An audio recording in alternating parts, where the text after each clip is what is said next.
मैं रवि कुमार, स्वागत है आपका रेनेसा आईएएस में। चलिए, 7वीं जेपीएससी का जो महाअभियान के रूप में चलाया जा रहा था रेनेसा आईएएस के द्वारा, अब मॉक इंटरव्यू का चरण जो है उसका लगभग समाप्त होने वाला है।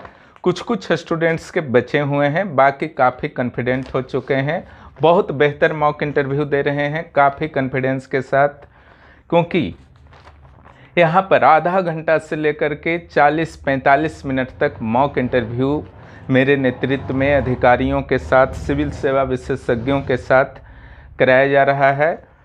और इसे भी एक अभियान के रूप में मैंने लिया था, चूँकि ऑफलाइन से मुझे प्रतीत हुआ कि बहुत लोगों का छूट सकता है, और अंतिम चरण में मैं नहीं चाहता था कि हमारे जो कैंडिडेट हैं किसी अनुभवहीन लोगों के हाथ में पड़कर अपने अंतिम चरण में नर्वस हो जाएं, है ना। इसलिए बहुत ज़रूरी था कि मॉक इंटरव्यू का चरण एनी हाउ आयोजित किया जाए। इसका मुझे एक सबसे सिंपल सा उपाय लगा, ऑनलाइन इंटरव्यू, जिससे फ़ायदा यह हुआ कि जहाँ पर भी जो लोग थे वहाँ से जुड़ गए। यहाँ तक कि बहुत ऐसे भी अभ्यर्थी थे, हमारे ऐसे भी कैंडिडेट्स थे जो कई सर्विसेज में थे, जो इंडिया के अलग अलग पार्ट्स में थे, तो उनको भी टेंशन नहीं रहा कि रांची आना है, टाटा आना है। जिस भी सिटी में वो थे वहीं से उन्होंने आराम से मॉक इंटरव्यू दिया, है ना। कई का एक ही मॉक इंटरव्यू में फाइनल हो गया, किन्हीं का 2 लगा, 3 लगा, 3-4 तक मैंने करवाया है। जिनको फील हुआ कि हाँ मुझे मॉक इंटरव्यू और कुछ करने की ज़रूरत है, पूरी तरह से मैंने अभ्यर्थियों पर छोड़ दिया, है ना, क्योंकि इस चरण में किसी भी तरह की लापरवाही भारी पड़ सकती थी। लेकिन बहुत बेहतर तरीके से मान सकते हैं कि मॉक इंटरव्यू का चरण भी लगभग समाप्त हो चुका है। अब बारी आती है 11वीं जेपीएससी की, है ना। इस पर तो मैं बात नहीं करूंगा कि वैकेंसी कब आएगी, लेकिन यहाँ का जो परंपरा है, जैसे ही एक जेपीएससी क्लियर होता है, जो इस मंथ में क्लियर हो जाएगा, है ना, तो नेक्स्ट जेपीएससी की संभावना पूरी बन जाती है। तो जून माह में अच्छी खासी संभावना है कि आपकी नई वैकेंसी आ जाएगी। चूँकि सीजीएल की जो वैकेंसी है वो भी गलत नियमावली के चक्कर में कुछ हटकी पड़ी हुई है, तो सरकार एनी हाउ चाहेगी कि यथाशीघ्र जेपीएससी की वैकेंसी निकालकर जो युवाओं के मन में एक असंतोष सीजीएल के कारण, पंचायत सचिव के कारण, उत्पाद सिपाही वगैरह के कारण जो पनप रहा है, वो जेपीएससी के माध्यम से किसी तरीके से उनको शांत रखा जाए, ताकि किसी एक भी परीक्षा में वह तैयारी में मनोयोग के साथ लग जाएं। लेकिन एक चीज़ की प्रशंसा तो सरकार और जेपीएससी की करनी होगी कि 7वीं जेपीएससी में इन्होंने गजब का परफॉर्मेंस किया है ना। शायद यूपीएससी भी 47 दिन में रिजल्ट नहीं दे पाता है, जेपीएससी ने वह कारनामा कर दिखाया है ना। मात्र 47 डेज में मुख्य परीक्षा का रिजल्ट, है ना, और रिजल्ट आने के बाद साक्षात्कार की तुरंत जो उसी दिन दे दिया गया था साक्षात्कार के कार्यक्रम की, और साक्षात्कार अब लगभग 200-300 स्टूडेंट का बचा हुआ है, वह भी समापन की ओर है। रिजल्ट भी पूरी संभावना है कि इसी मंथ फाइनल रिजल्ट भी आपको देखने को मिलेंगे, और राज्य को नए डीएसपी, बीडीओ, रजिस्ट्रार, शिक्षा अधिकारी इत्यादि मिलेंगे, है ना, जो बहुत ही निश्चित रूप से डिजर्व करते थे। सारे ऐसे कैंडिडेट्स का इस बार सिलेक्शन होने वाला है। हालांकि कई ऐसे भी कैंडिडेट्स रहे जिनसे काफ़ी आशा थी, उनको भी काफ़ी भरोसा था कि इंटरव्यू कॉल होगा, लेकिन नहीं हो पाया। लेकिन जीवन में सफलता और असफलता, ये दोनों जो है सीढ़ियां हैं, इसी से आगे बढ़ना चाहिए। नर्वस होने से काम नहीं चलता है। आज आप नर्वस हो जाएंगे, फिर जब फॉर्म निकलेगा तो निश्चित रूप से भरेंगे, तब तक काफ़ी लेट हो चुका रहेगा। नर्वस होना, है ना, चिंता में रहना 1-2 दिन शोभा देता है, उससे ज़्यादा नहीं। अगर सफल आपको बनना है लाइफ में, तो छोटी मोटी असफलताओं से मत घबराइए। आपके लिए सबसे बड़ी पॉजिटिव चीज़ है कि आपके साथ जो प्रैक्टिस करते थे, है ना, वहाँ तो ओपन था आंसर राइटिंग, है ना, उस आंसर राइटिंग ग्रुप से लगभग 40% लोगों ने सफलता प्राप्त की है, तो वहाँ तो ओपन था, आप देखते थे, लगभग सारे के उत्तर आप देखते थे। कुछ कैंडिडेट थे जो समय की कमी के कारण घर में ही प्रैक्टिस किया करते थे, तो आप तो देखते थे, आपको पहले से पता था कि इनका रिजल्ट आ सकता है, और उनका रिजल्ट आया, आपने देखा है ना। तो आपका क्यों नहीं आएगा? क्लियर। और आज हम लोग थोड़ा सा 11वें जेपीएससी के रणनीति पर बात करेंगे। 11वें जेपीएससी के 2 ग्रुप्स हैं हमारे पास। एक नोट्स ग्रुप है जिसमें थोड़ा बहुत नोट्स देना बचा हुआ है। इस बार थोड़ा सा और आक्रामक तरीके से हम लोग तैयारी करेंगे, जिससे और ज़्यादा से ज़्यादा रिजल्ट आए। और कैंडिडेट्स में भी, जो भी हमारे मेंबर्स हैं, उनमें भी मैं गजब का जोश देख रहा हूँ, है ना।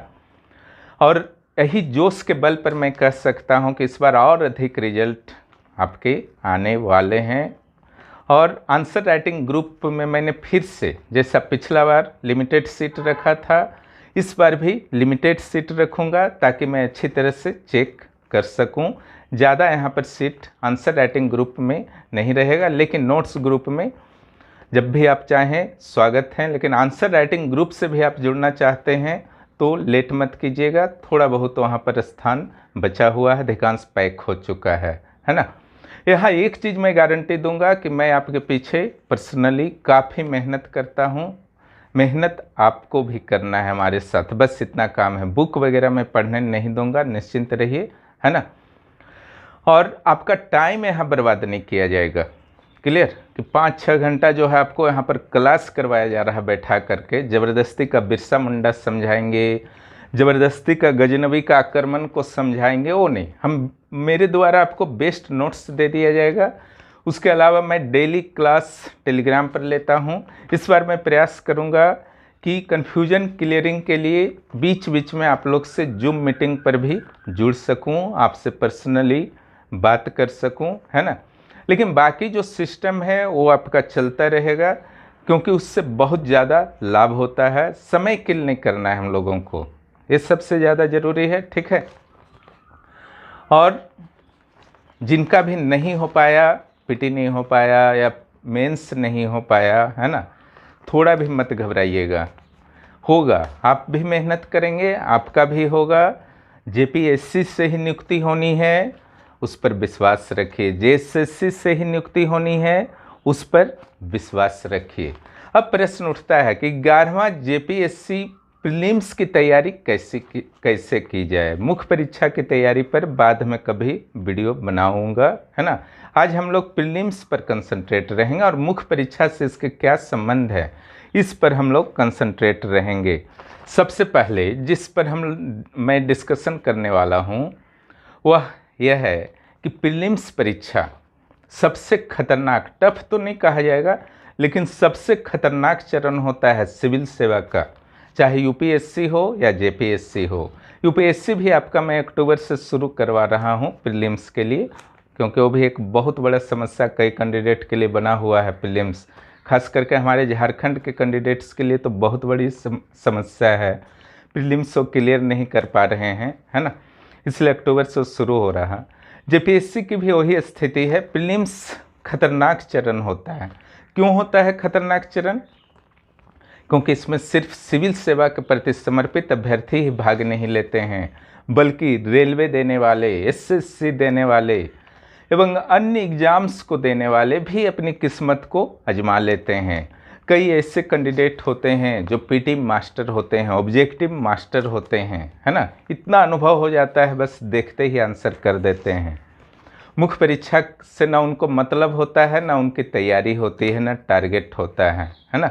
आस पड़ोस में चलो एग्ज़ाम हो रहा है, जा करके दे देते हैं, क्लियर कर लेते हैं, थोड़ा स्टेटस बढ़ जाता है। इस प्रवृत्ति के भी बहुत सारे लोग प्रीलिम्स में बैठते हैं, है ना।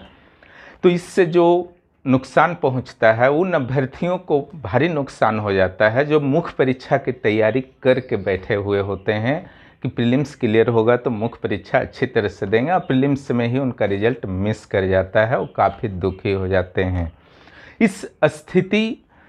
ऐसी स्थिति न आए, इसलिए आपको डट करके मुकाबला करना होगा। 11वें जेपीएससी के किसी भी तरह के कैंडिडेट्स हैं, रेलवे के हों, एसएससी के हों, यूपीएससी से आए हों, है ना, किसी से भी आपको अपने संघर्ष में घबराना नहीं है, क्योंकि एक कंपटीशन है, आप किसी को रोक नहीं सकते हैं, है ना। दूसरे को जब नहीं रोक सकते हैं तो सिंपल सा है कि अपने आप को इतना मजबूत कर लीजिए कि दूसरा आपके सामने टिक नहीं सके, है ना। उसके लिए खास स्ट्रेटजी से आपको पढ़ना होगा। स्ट्रेटजी क्यों ज़रूरी होती है सिविल सेवा एग्ज़ाम में? क्योंकि जीएस का कोई अंत नहीं होता है। 99% जो चीज़ है ना, कहा जाता है सिविल सेवा में, इसमें यह जानो कि क्या नहीं पढ़ना है। ये ज़रूरी नहीं है कि क्या पढ़ना है वो बाद में जानिए, पहले ये जान लीजिए क्या नहीं पढ़ना है, क्योंकि यह 99% होता है और 1% होता है क्या पढ़ना है। यही 99% के ट्रैप में, जाल में, माया जाल में लोग फंसे हुए रहते हैं और पीटी में बार बार जो है स्लिप करते रहते हैं। मुख्य परीक्षा देने का उनका सपना जो है हमेशा अधूरा रह जाता है। आपको इस 99% से मैं निकालने का शुरू से प्रयास किया। पिछला बार पूरी तरह से फ्री क्लासेस मैंने पेपर 1 पेपर 2 का दे दिया था। इससे हजारों अभ्यर्थियों को लाभ हुआ, उसमें सैकड़ों ने प्रीलिम्स क्लियर कर लिया। आपने देखा होगा टू द पॉइंट पढ़ने का क्या नतीजा होता है ना। अगर आप ये आशा रख रहे हैं कि मैं कोई बुक लिस्ट बताऊंगा, तो ये संभव मेरे लिए नहीं है, क्योंकि बुक की लंबी लिस्ट होती है सिविल सेवा की। मैं बाजारू गाइड के समर्थन में कभी भी नहीं रहता हूं, क्योंकि उससे क्लियर होना मुश्किल है। पीटी क्लियर हो गया तो फाइनल नहीं हो पाएगा। किसी तरह से अगर हो गया पीटी, तो ये हमारा उद्देश्य नहीं कि आप केवल प्रारंभिक परीक्षा क्लियर करें। प्रारंभिक परीक्षा की रणनीति मीन्स उसमें कुछ ऐसा होना चाहिए, कुछ ऐसे इनपुट होने चाहिए कि आपको फाइनल सफलता की ओर एक रास्ता बनाए, स्ट्रॉन्ग वे बनाए, है ना। ये नहीं कि हमको बस प्रारंभिक परीक्षा पास करना है, 2-4 दिन सेलिब्रेट किए, फिर अगला प्रारंभिक परीक्षा पास करना है मुख्य परीक्षा में फेल करके, है ना। इस टाइप का कुछ स्ट्रेटजी यहाँ पर मैं नहीं बताऊँगा। अगर बुक लिस्ट बताऊँगा तो निश्चित रूप से इतना बड़ा बुक लिस्ट होगा, जो वास्तविक बुक लिस्ट होगा उसके माध्यम से ही आप प्रीलिम्स क्लियर कर सकते हैं, और उतना समय नहीं होता है। खास करके इस बार मैंने देखा है कि नौकरी वालों की अच्छी खासी संख्या जो है मुख्य परीक्षा को क्लियर करने में सफल रही है। ये सफलता निश्चित रूप से उनके अथक मेहनत, जुनून से प्राप्त हुई है। हमारे जो मेंबर थे उनमें भी नौकरी वाले, इंग्लिश मीडियम वाले, हालांकि मैं हिंदी में नोट्स दे रहा था, लेकिन इंग्लिश मीडियम वाले भी भारी संख्या में सफल हुए हैं। मुख्य परीक्षा में भी अनेक अभ्यर्थी सफल हुए हैं, जिन्होंने ट्रांसलेट कर डाला नौकरी में रहते हुए। विदाउट नौकरी वाले भी सफल हुए हैं, है ना। पूरे नोट्स को ट्रांसलेट कर डाला, रेगुलर टेस्ट देते रहे। मुझे खुद आश्चर्य लगा कि इतना कठिन सर्विस शेड्यूल के बावजूद नोट्स को ट्रांसलेट करना, फिर टेस्ट देना, उसके बाद एग्ज़ाम क्लियर कर लेना। इससे पता चलता है कि कितनी अधिक उनकी दीवानगी थी इस एग्ज़ाम को क्लियर करने के लिए। इस दीवानगी का मुकाबला अगर आपको करना है तो आपको भी पागल बनना होगा, है ना। ऊपरी स्तर पर पढ़ के जाइएगा और सिविल सेवा क्लियर करने का सपना देखिएगा तो यह सिर्फ दुस्वप्न बनकर रह जाएगा। पास करना है, आज से मेहनत करना शुरू कर दीजिए। मटेरियल का टेंशन मत लीजिए, मटेरियल मैं तो दे ही रहा हूँ, है ना। जो दे रहा हूँ बस किसी तरह से फिनिश करने का क्षमता रखिए। क्लियर। चलिए और कुछ हम लोग स्ट्रेटजी पर चर्चा करते हैं। क्या मुख्य परीक्षा और प्रारंभिक परीक्षा की तैयारी साथ साथ की जाए, है ना। ये भी बहुत बड़ा प्रश्न है, जिससे बहुत सारे कैंडिडेट थोड़े से परेशान रहते हैं, कंफ्यूज रहते हैं, है ना। देखिए मैं बार बार बोलता हूं कि किसी, अगर आप नए कैंडिडेट हैं, अनुभवी नहीं हैं, अनुभवी हैं भी तो, है ना, किसी एक एग्ज़ाम को टारगेट कीजिए, आपका सफलता का संभावना जो है बढ़ जाएगा। अन्यथा कभी भी उलझ करके रह सकते हैं 10 एग्ज़ाम के चक्कर में। ये तो हुआ एक एग्ज़ाम का बात। दूसरा चीज़ जो ध्यान रखना है, एक एग्ज़ाम के अंदर ही सिलेबस में टू द पॉइंट यानी कि 1% पर ध्यान दीजिए, 99 पर मत ध्यान दीजिए, वो भटका देगा। 1% पर ध्यान दीजिए। लालच बहुत लगता है ना। एक तो एग्ज़ाम का लालच लगता है, चलो बीपीएससी, यूपी, उत्तराखंड सब घूम करके आ जाते हैं, थोड़ा आईएएस भी दे देते हैं, बैंक, रेलवे, एसएससी, एनटीपीसी सब दे देते हैं, है ना। लेकिन जब रिजल्ट मिस करता है तो बहुत अफसोस होता है कि मेरा क्यों नहीं हुआ। आप भटक रहे थे 10 जगह, और वो बेचारा जिसका हुआ है वो दिन रात एक करके सारा लोभ लालच माया को मन में दबा करके कि इधर नहीं जाना है उधर नहीं जाना है, बस जेपीएससी, भले जो विवाद होते रहे वो जेपीएससी का माला जप रहा था तो उसका हुआ। ठीक है, ये तो हुआ बाहरी तौर पर कि अलग अलग एग्जाम्स वर्सेस जेपीएससी, है ना, 11वां जेपीएससी। दूसरा 11वें जेपीएससी के अंदर जब इन कीजिएगा तब भी बहुत सारा लालच लोभ माया है। क्या है? वही 99% वाला। आपको लगेगा ये गाइड भी पढ़ लें, ये मटेरियल भी पढ़ लें, इधर से भी पढ़ लें, उधर से भी पढ़ लें, है ना। अब पढ़े जा रहे हैं, है ना, और 1% टच किए कि नहीं किए वो आपको खुद नहीं पता है कि आप 99% में ही घूमते रह गए कि 1% थोड़ा भी टच किए, है ना। टू द पॉइंट पढ़िए। हमको कोई ज्ञानी नहीं बनना है, हमको एग्ज़ाम क्लियर करना है। सिंपल एक ही सूत्र है सिविल सेवा क्लियर करने का, है ना। हमको ज्ञानी नहीं बनना है, हमको सामान्य अध्ययन का ज्ञाता बनना है, समानज्ञ बनना है ना। हर चीज़ का नॉलेज, डीपली नॉलेज, गहन नॉलेज वो सब छोड़ दीजिए। उसके लिए इंजीनियर हैं, डॉक्टर हैं, है ना, वकील हैं, स्पेसिफिक सब्जेक्ट के लिए। आप सिविल सेवक बनने जा रहे हैं जिसमें आपको हर सब्जेक्ट का एक सिंपल नॉलेज चाहिए। ठीक है, तब अब बात उठता है कि मुख्य परीक्षा, प्रारंभिक परीक्षा। देखिए सिविल सेवा का जो नियम है, सिलेबस में भले ही कहा गया है कि पहले प्रारंभिक परीक्षा होगा फिर मुख्य परीक्षा होगा, लेकिन जो तैयारी का रूल है पहले मुख्य परीक्षा फिर प्रारंभिक परीक्षा। लेकिन इसका अर्थ नहीं है कि आपका अगर एज है, आप एलिजिबल हैं, आपकी मुख्य परीक्षा तैयारी नहीं है तो आप नहीं भर सकते हैं, है ना, भर सकते हैं, क्योंकि आपकी मजबूरी है, अपने मुख्य परीक्षा की तैयारी पहले नहीं की है और अवसर को भी आप नहीं गंवा सकते हैं। तो जिनका मुख्य परीक्षा पहले तैयारी हो चुका है तब वो प्रारंभिक दे रहे हैं, वो बहुत ही सेफ कंडीशन में है, दो मत नहीं। लेकिन जिनका नहीं भी हुआ है तो ऐसा नहीं है कि अनसेफ हैं, लेकिन शर्त ही है टू द पॉइंट, है ना, सीधे अटैक कीजिए लक्ष्य पर, ओनली लक्ष्य पर, है ना। जब द्रोणाचार्य शिक्षा दे रहे थे कौरवों और पांडवों को, है ना, एक पक्षी को दिखाकर सबसे पूछा था उन्होंने क्या दिख रहा है। किसी ने पक्षी कहा, किसी ने पक्षी के साथ पेड़, पत्ते, पौधे, बादल सभी बता दिया, लेकिन अर्जुन ने क्या कहा? अर्जुन ने कहा आँख दिख रहा है ना। टू द पॉइंट पर उसका निशाना था, क्योंकि उसको आँख पर निशाना लगाना था तो उसको और कुछ नहीं दिख रहा था। आप इसी तरीके से सारा चीज़ देखते रहिएगा तो आपका आँख ही मिस कर जाएगा। क्लियर? तो यहाँ पर प्रारंभिक और मुख्य परीक्षा, अगर आप टू द पॉइंट फिर स्टडी करते हैं तो मुख्य परीक्षा का तैयारी नहीं भी है तो आज के डेट में भी मैं बोलता हूँ कि अभी भी समय है। मुख्य परीक्षा, पीटी सब तैयारी हो जाएगा, क्योंकि जो नोट्स में दे रहा था मुख्य परीक्षा के दौरान, बाकी कैंडिडेट जब परेशान थे मटेरियल के लिए, एक दिन में मटेरियल किसी तरह से इंतजाम करके दिन भर में एक टॉपिक करते थे, मैं टू द पॉइंट्स नोट्स जो दे देता था तो मेरे जो मेंबर्स थे एक ही दिन में 2 से 3, 4 तक टॉपिक्स निकाल लेते थे दिन भर में, क्योंकि उन्होंने दिमाग लगाया ही नहीं कि कहाँ से मटेरियल लाना है, ये लाना है। उनको बस एक क्वेश्चन ख़त्म करना था, दूसरा स्टार्ट, दूसरा ख़त्म हुआ, तीसरा स्टार्ट, चौथा, वो हुआ टू द पॉइंट स्टडी, है ना। उससे क्या होता है, बहुत फास्ट होता है।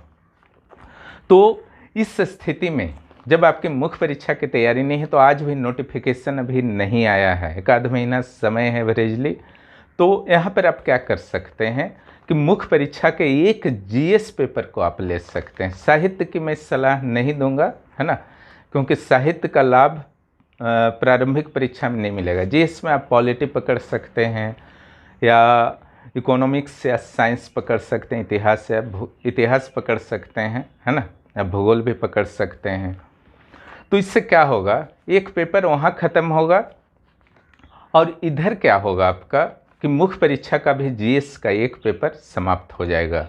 हालांकि जो मेरे मेंबर से मैंने उन्हें सलाह दिया है कि जो मैं क्वेश्चन लिखने को दे रहा हूँ लिखिए और नोट्स को उतारना है, उतारना तो पड़ेगा ही, उतारिएगा तब ही क्लियर होगा एग्ज़ाम। ध्यान रखिए, इसको पीडीएफ से मत पढ़िए, मेरा लिखा हुआ भी मत पढ़िए, उतारिए, उसको याद कीजिए, उसके बाद जब मैं टेस्ट लेता हूँ टेस्ट दीजिए, ठीक है।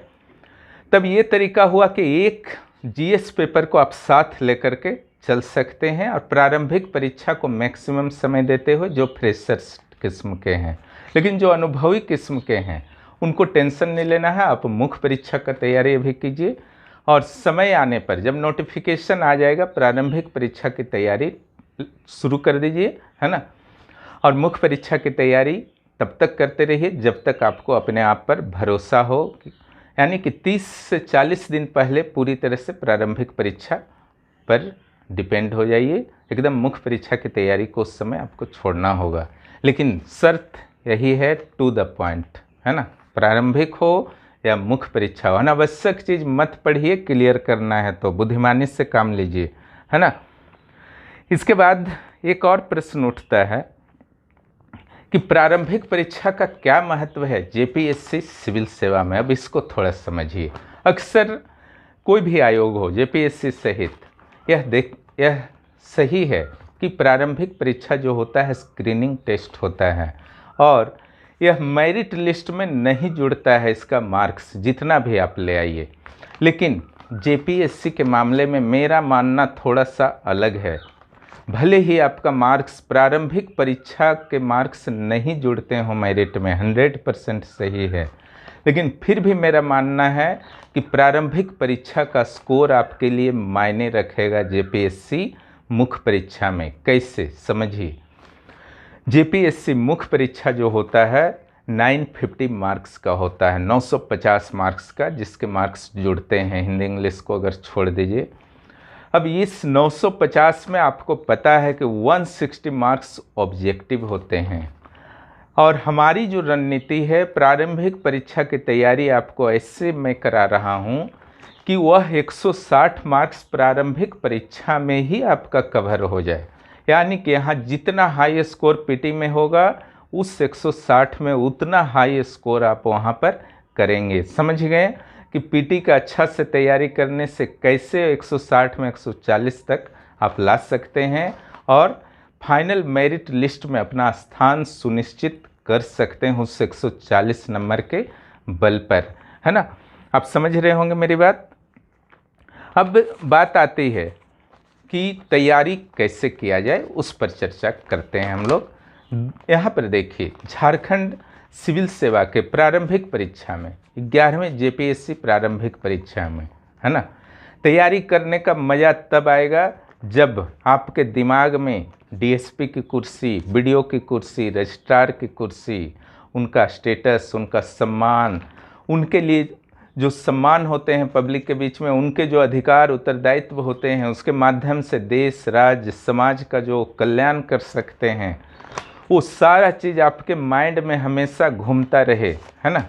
उस स्थिति में फिर आप पर एक जुनून छा जाएगा कि एनी हाउ हमको क्रैक करना है। उसके बाद आपको कोई नहीं रोक पाएगा, एकदम आप लिख लीजिए, है ना। ऊपरी मन से तैयारी करेंगे तो सिविल सेवा नहीं होता है। क्लियर। तो यहाँ पर 2 पेपर होते हैं, दोनों में 100 क्वेश्चंस आएंगे, जिसके 200 ईच मार्क्स होंगे। इट मीन्स 400 मार्क्स के आपके प्रारंभिक परीक्षा 11वें सिविल जेपीएससी सिविल सेवा में लिए जाएंगे। और जिस तरीके से 7वां जेपीएससी सिविल सेवा बहुत ही तीव्र गति से संपन्न हुआ, 11वें जेपीएससी सिविल सेवा की संभावना है कि यह भी बहुत ही तीव्र गति से संपन्न हो सकते हैं, है ना। यानी कि आपके पास समय कम ही मिलेंगे मेरे विचार से। क्लियर। लेकिन इतना ज़रूर मिलेंगे कि आज से तैयारी कीजिए तो फिनिश हो जाएगा। अब जो पहला पेपर है 100 क्वेश्चंस का, 100 मार्क्स का, वो सामान्य अध्ययन का होगा। और दूसरा जो पेपर है 100 क्वेश्चन 200 मार्क्स का, वो होगा झारखंड के सामान्य ज्ञान पर आधारित होगा। यहाँ एक चीज़ स्पेशली केयर कीजिएगा, मैंने पिछली बार भी केयर किया था क्लासेस के दौरान, झारखंड का सामान्य ज्ञान, इसमें तो आपको बहुत मेहनत करना है, छोटे छोटे चीज़ों को, लेकिन टू द पॉइंट, है ना। कई जगह मैंने देखा है कि एकदम झारखंड का ऐसा चीज़ बताया जा रहा है यूट्यूब पर जो जिसका मैंने सिविल सेवा में आने का कोई दूर दूर तक संभावना नहीं, वो भी बच्चों को पढ़ाया जा रहा है ना। ऐसे टीचर्स से बचिए जो अनुभवहीन हैं सिविल सेवा के मामले में, है ना। पीटी में जो डिजिटल बोर्ड के सामने खड़े होकर के रीडिंग मारते हैं, ऐसे टीचर से भी बचिए, है ना। आपके करियर के लिए बहुत ही नुकसानदायक होगा भविष्य के लिए, है ना। अगर आपको पूरी तरह से क्लियर करना है तो या तो सेल्फ स्टडी कीजिए या अच्छे गाइडर, अच्छे मेंटर के अंडर में रहिए, है ना। अन्यथा आपका समय, ऊर्जा, मनी सब बर्बाद हो जाएगा, ठीक है।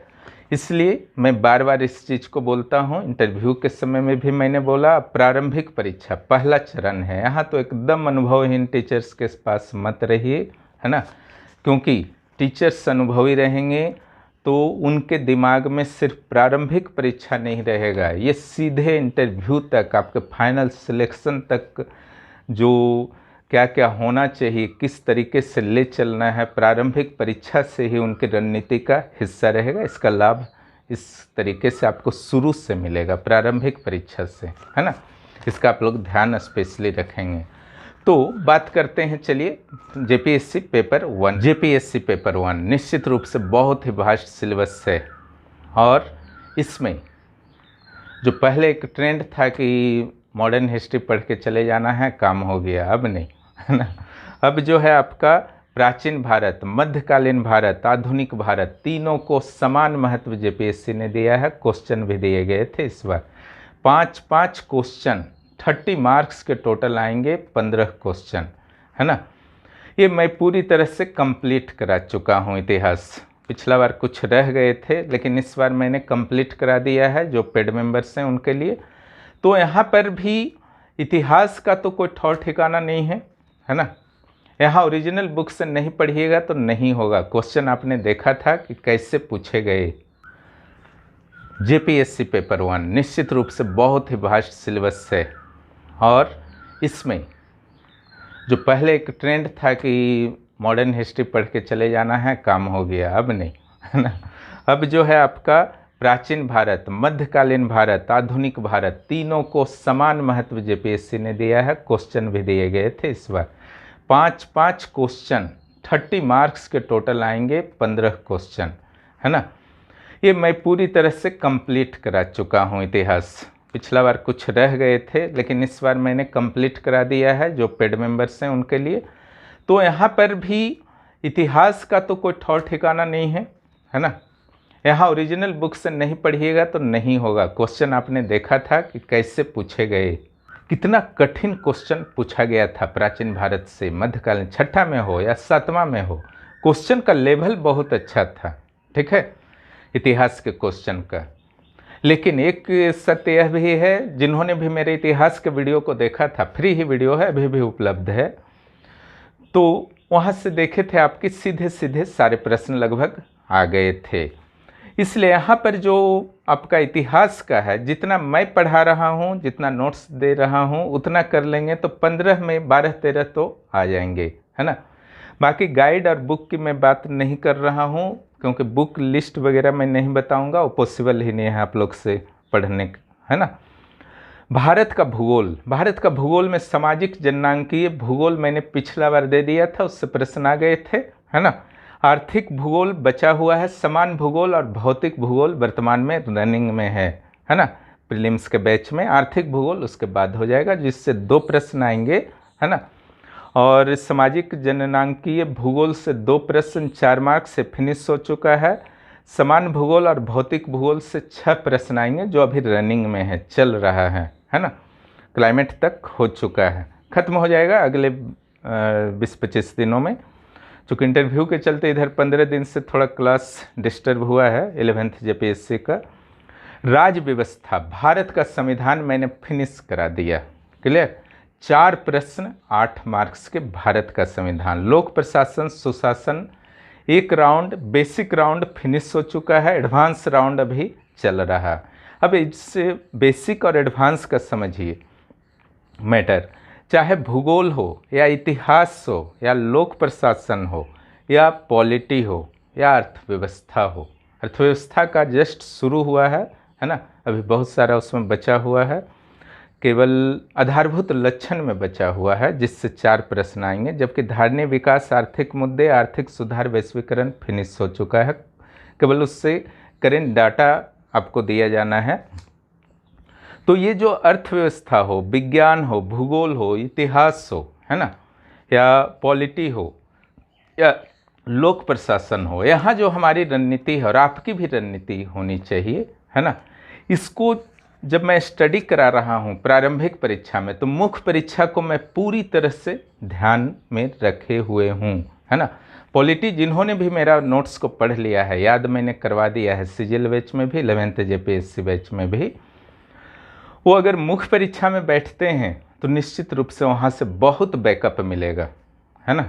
नोट्स जो मुख्य परीक्षा का दूंगा, तो या दे चुका हूँ बहुत सारा पॉलिटी का, थोड़ा बहुत बचा हुआ है, तो जो प्रारंभिक परीक्षा में मैंने नोट्स दिया है उससे वो रिलेटेड रहेगा। यानी कि प्रारंभिक परीक्षा में आपने अच्छी तरह से पढ़ लिया मेरे नोट्स को, फिर मेरे नोट्स को मुख्य परीक्षा में पढ़ते हैं तो फटाफट याद हो जाएगा।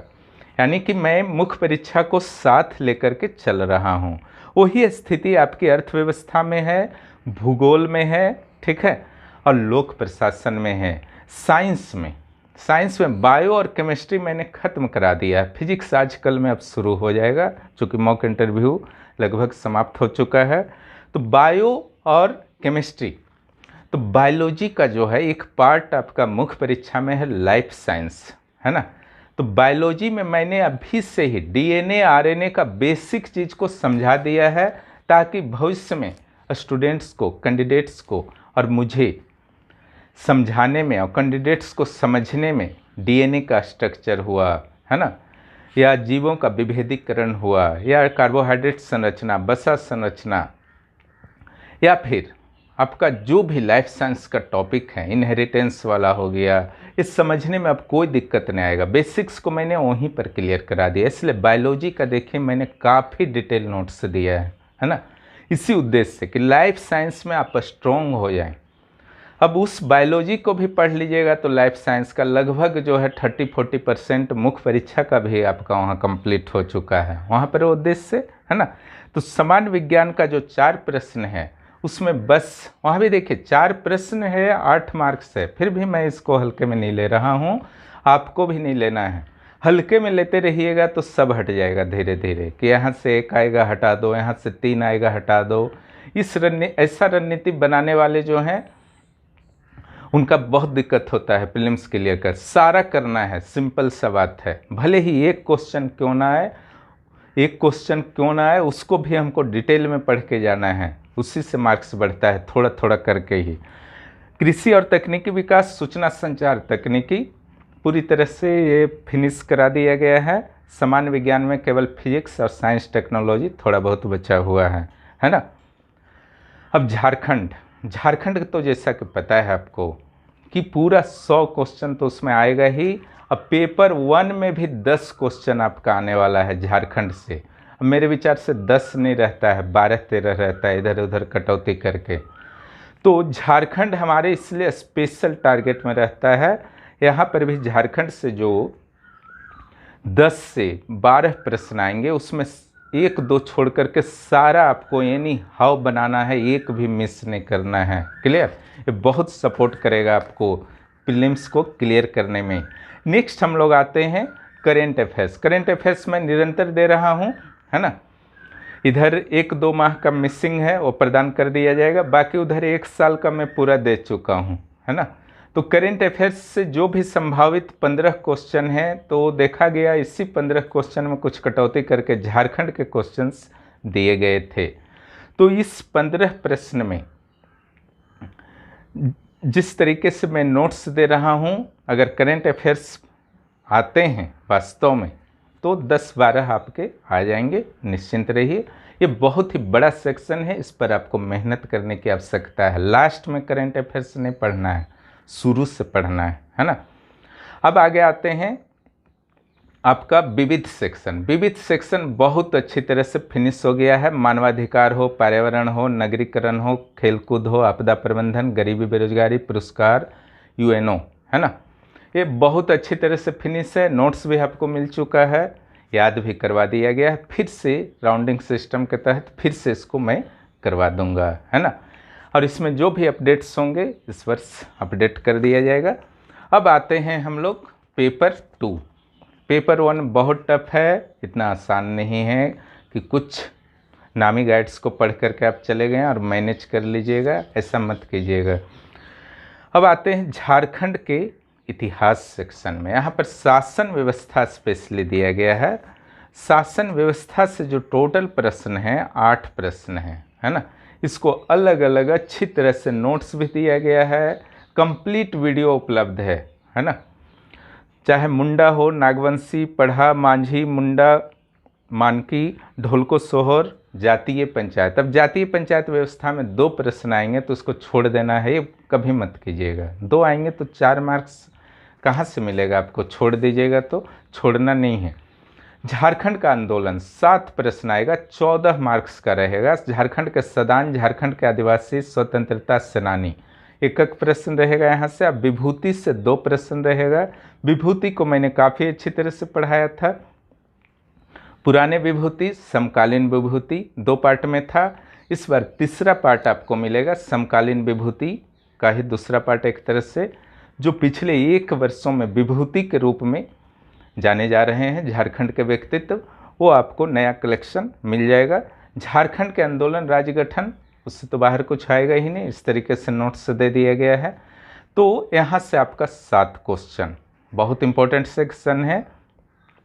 झारखंड की सामाजिक स्थिति, सांस्कृतिक, राजनीतिक, आर्थिक और धार्मिक विशिष्टताएं, सबसे एक क्वेश्चन, कुल 5 क्वेश्चन 10 मार्क्स का, बहुत इंपॉर्टेंट है ये, है ना। लेकिन थोड़ा सा बड़ा पार्ट ये है, लेकिन काफ़ी डिटेल में नोट्स आपको मिल गया है।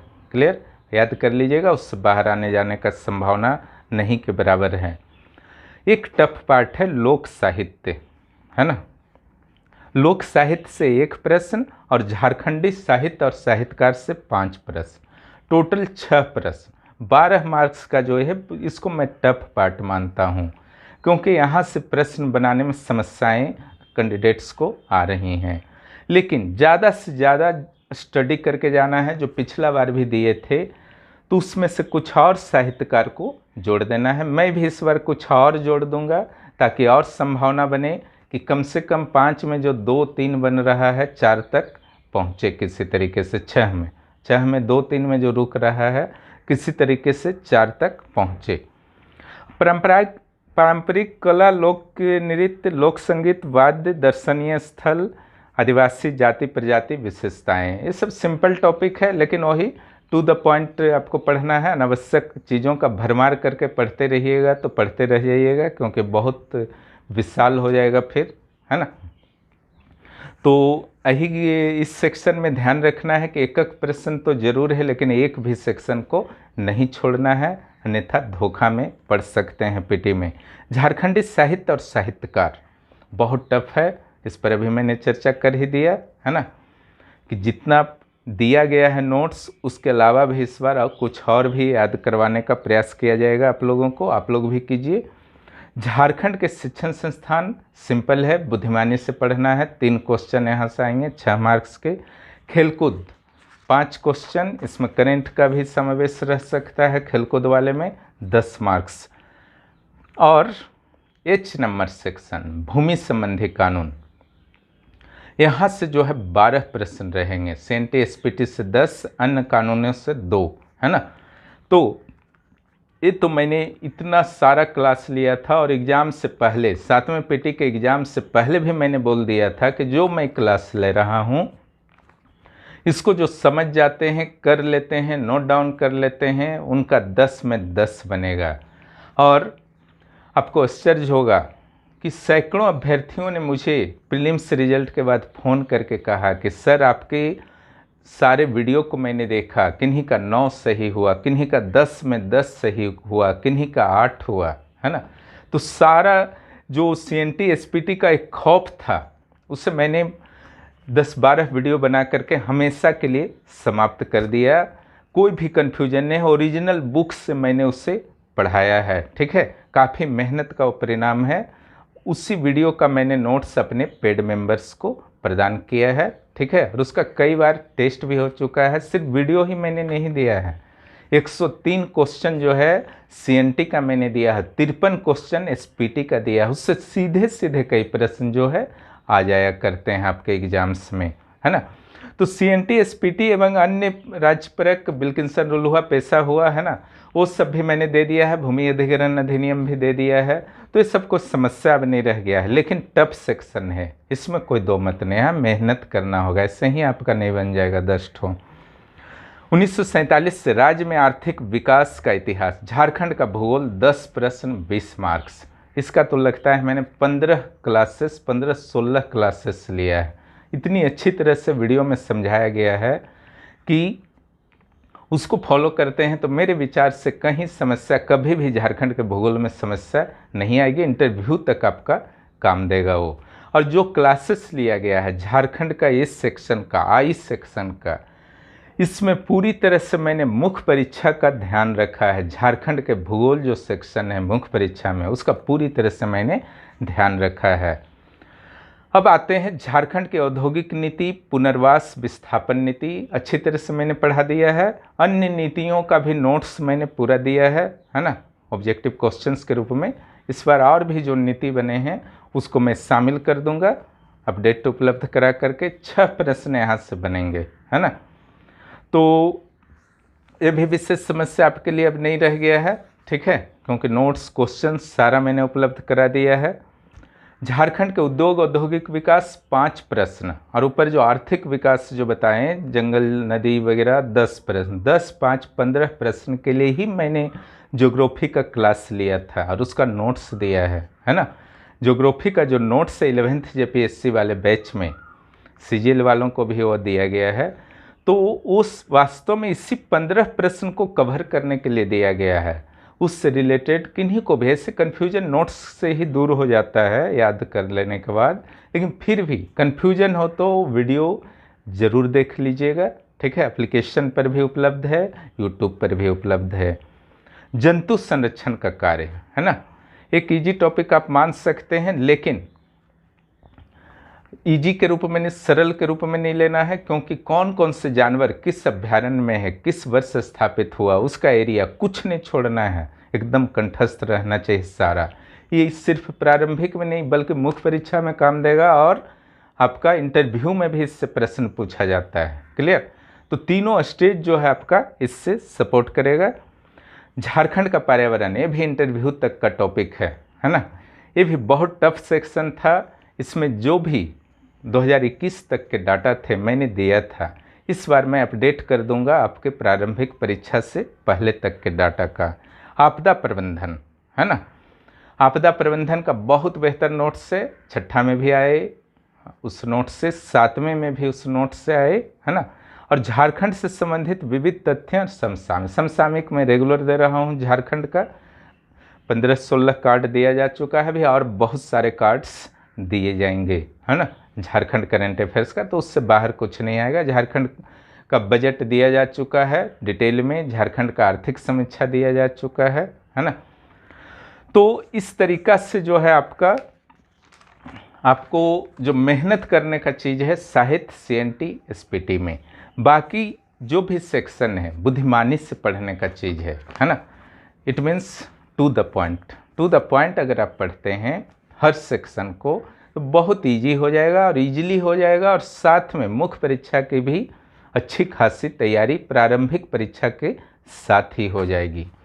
इट मीन्स आप आज की रणनीति का जो मेरे चर्चा का जो विषय था उसका अगर आप सिनोप्सिस बताया जाए तो निश्चित रूप से प्रारंभिक परीक्षा की तैयारी इस तरीके से कीजिए कि मुख्य परीक्षा की भी तैयारी साथ में अपने आप हो जाए, है ना, पहला। दूसरा, इंटरव्यू के भी कई प्रश्न आपके प्रारंभिक परीक्षा के तैयारी के दौरान ही तैयारी आपकी इंटरव्यू की भी एक तरह से शुरू हो जाए, है ना। और निश्चित रूप से अगर आप कंफ्यूज हैं तो आपको एक अच्छे मार्गदर्शक की ज़रूरत है।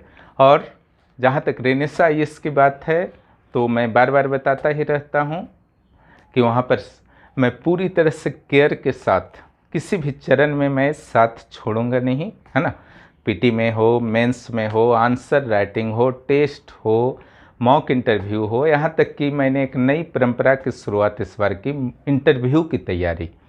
1.5 माह तक मैंने इंटरव्यू का तैयारी कराया, पर्याप्त मात्रा में मटेरियल दिया, 20-20 वीडियो दिया। उसका बहुत लाभ हुआ सभी कैंडिडेट को। जो हमसे जुड़े हुए थे उनको तो नोट्स भी मिला, लेकिन नहीं भी जुड़े हुए थे उनके लिए मैंने फ्री वीडियो दिया इंटरव्यू का। और खुद फील कर रहे होंगे कि इंटरव्यू बोर्ड के समक्ष इन सारे वीडियो का कितना अच्छा बैकअप उनको मिला है। जिनको भी लगता है कि रेनेसा आईएएस से जुड़ करके उनका कैरियर जो है संवर सकता है, निश्चित रूप से जुड़िए। लिमिटेड सीट्स हमारे पास होते हैं, है ना। तो 9661163344 पर आप मुझे मैसेज कर सकते हैं। और आंसर राइटिंग ग्रुप में सीट लिमिटेड रहेंगे पिछले बार की तरह।